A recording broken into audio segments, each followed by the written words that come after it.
Okay okay.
Shivaji महाराजांच्या पदस्पर्शाने पुणे झालेला जिल्हा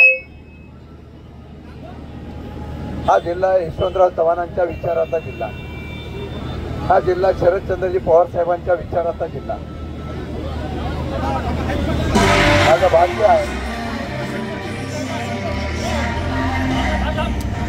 माझं भाग्य आहे की देशाचं उत्तुंग नेतृत्व आणि राज्याचं उत्तुंग नेतृत्व आदरणीय शरदचंद्रजी पवार साहेबांच्या राष्ट्रवादी काँग्रेस पक्षाच्या अध्यक्षपदी साताऱ्याच्या तुमच्या या सुपुत्राला संधी दिली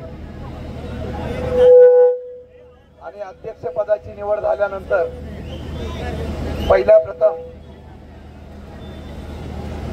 यशवंतराव चव्हाणांच्या असलेल्या या स्मृतीला वंदन करण्यासाठी येत असताना गेले 25-30 वर्ष ज्या जनतेने, ज्या सहकाऱ्यांनी, ज्या तरुणांनी एका सर्वसामान्य माथाडी कामगाराच्या मुलाला जिल्ह्याचं नेतृत्व करण्याची संधी दिली, 30 वर्ष कुठल्याही प्रकारच्या अपेक्षा न करता माझ्यासारख्या कार्यकर्त्याच्या पाठीमागे निष्ठावंत म्हणून त्या ठिकाणी उभा राहिला, याचं फळ आज मला या पक्षाचा अध्यक्ष बनून पक्षाच्या नेत्यांनी निवड केली, हे माझं भाग्य समजतो. आणि आज येत असताना पुण्यापासून ते आजपर्यंत ज्या उत्स्फूर्तपणाने तुम्ही मला स्वागत केलेलं आहे, हे स्वागत हे मला प्रेरणा देणारं असेल. मी सातारच्या जिल्ह्यातल्या जनतेला आणि माझ्या युवकांना आवाहन करेल, एका सामान्य कुटुंबातल्या मुलाला ही संधी प्राप्त मिळालेली आहे. माझ्यामध्ये इच्छा ठाम आहे, या जिल्ह्याचं नावलौकिक महाराष्ट्राच्या अटकेपार नेण्याची भूमिका करणारा एक मी धडाडीचा कार्यकर्ता आहे. या कार्यकर्त्याच्या माध्यमातून तुम्हाला सगळ्यांना एक विनंती करेन, आज मला राज्याची संधी मिळालेली आहे. साताऱ्याचा सुपुत्र म्हणून आपण सर्वांनी मला मनापासून साथ दिलेली आहे. भविष्य काळामध्ये सुद्धा साथ द्या. साताऱ्याचा इतिहास घडवण्याचं काम शशिकांत शिंदे करेल, हा विश्वास तुम्हाला या ठिकाणी देतो. हृदयापासून माझ्या सातारकरांना मी अर्थ साथ घालतोय, हृदयापासून अर्थ साथ घालतोय. अनेक नेत्यांना घडवलं, या सातारा जिल्ह्याने अनेक नेत्यांना बनवलं, त्यांना उत्तुंग नेलं. संघर्षात उभं राहत असताना सुद्धा, पक्ष फुटत असताना सुद्धा मी प्रामाणिकपणाने शरदचंद्रजी पवार साहेबांच्या नेतृत्वाच्या पाठीमागे ठामपणाने उभा राहिलो.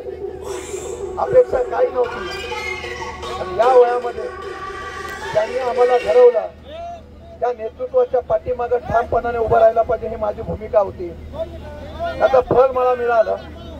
अनेक दिग्गज नेते होते, पण पवार साहेबांनी माझ्यासारख्या कार्यकर्त्याला महाराष्ट्राची जबाबदारी दिलेली आहे. आव्हान मोठं आहे, सत्ता नाही, विरोधक आहेत, पण महाराष्ट्रामध्ये पक्ष बांधायचा आहे. महाराष्ट्रामध्ये पक्ष बांधून 2029ला माझ्या पक्षाचं सरकार आणायचं, अशा प्रकारचा विश्वास घेऊन मला काम करायचं आहे. फक्त तुम्हाला एवढीच साथ घालतो, आज या उत्स्फूर्तपणाने माझं स्वागत आपण सगळ्यांनी केलेलं आहे. एक संधी फक्त या सुपुत्राला द्या. साताऱ्याचं नावलौकिक महाराष्ट्रामध्ये गाजवण्याचं काम हा शशिकांत शिंदे करेल, हे परत एकदा आवाहन करतो. मनापासून तुम्हाला धन्यवाद मानतो आणि थांबतो. जय हिंद, जय महाराष्ट्र.